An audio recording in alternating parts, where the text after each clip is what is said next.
Hello everyone, welcome to Pages and Pages.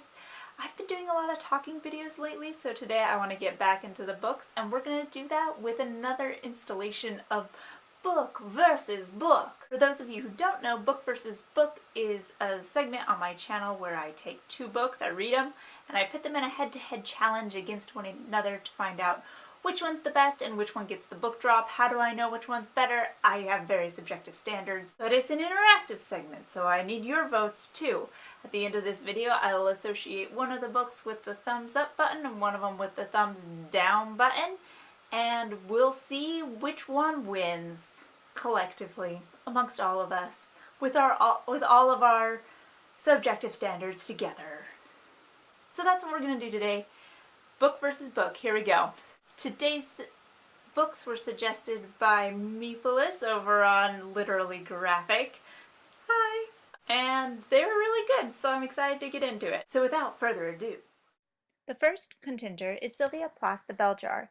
This semi-autobiographical novel was published in 1963, a month before her death, although it wasn't published in America until 1971. It has 244 pages and is a haunting pioneer into writing about mental illness. The second contender is Margaret Atwood's The Edible Woman. Published in 1969, this novel has 281 pages. It's a milestone in Atwood's career. In many ways, this book anticipates second-wave feminism. Feminism.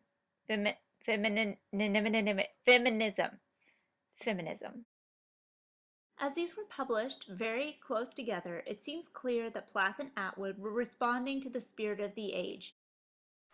They both feature a female protagonist in her early 20s facing either marriage or a dismal career, but both of their main characters have a kind of psychological breakdown, leading to a lot of space for interesting discussion. They suffer different kinds of mental breakdowns, and that's what I wanted to get into. So in The Edible Woman, Margaret Atwood has a very rich imagery of food and kind of symbolic cannibalism and some things like that. So this psychological break comes out in terms of a eating disorder where the main character slowly realizes she can't eat anything until the end, and I'm not going to tell you what happens, but she gets through it. I think that's important to note in both of these books, that the protagonist gets through it. There's lots of good imagery in it. There's interesting images of kind of an every woman. You get a lot more depictions of different kinds of women and kind of what those stereotypes are. Clothes and food feature heavily, just as images in this book. Very image-based. That's what I'm trying to say, is this book is very image-based. So that is The Edible Woman. It's a quick read, and I liked it. I related to it. But on to The Bell Jar.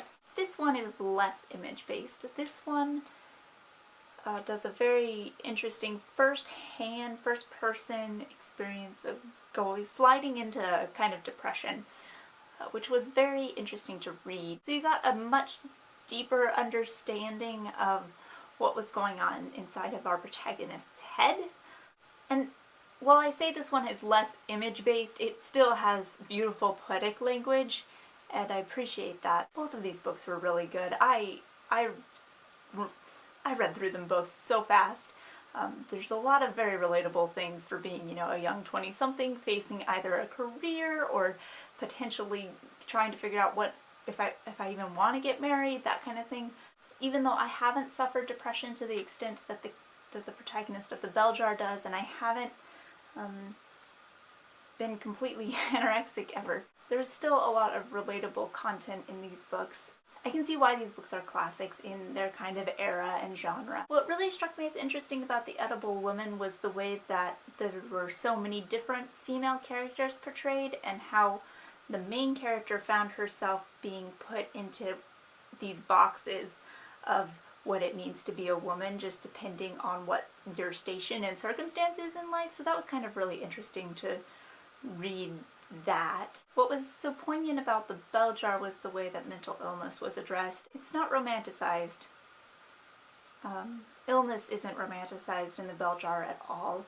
I thought that was interesting, the way that one of the characters has TB, which is a classically romantic disease, but it isn't romanticized at all. In fact, the opposite. So it was interesting to read the way that these mental diseases, these physical diseases, were portrayed in a very kind of realistic light rather than a romantic light. So this week's winner for me is definitely The Bell Jar. It was just a better read. The execution of the book was a lot better. Much more disturbing. Both of these books are disturbing, but The Bell Jar really made you think, and I appreciate that in a book.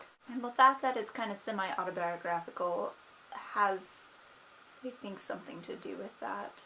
But both of these books are very poignant. I would love to hear your thoughts. What are your thoughts on The Edible Woman? What are your thoughts on The Bell Jar? And which one do you think is better? So right now, give this video a thumbs up if you want to agree with me and vote for The Bell Jar, and give this video a thumbs down if you would rather read The Edible Woman. It's just a voting system. Go with it. If you want to tell me what a lovely video this was, just tell me down in the comments. Just put it down there. It's fine. We can use it'll work. If you want to suggest any future matchups, go ahead. I will consider them. Look them up at my library, see if they have them. And I hope you all have a really fantastic day. Thank you for watching this video. You're amazing, and I'll see you next time. Alright, goodbye.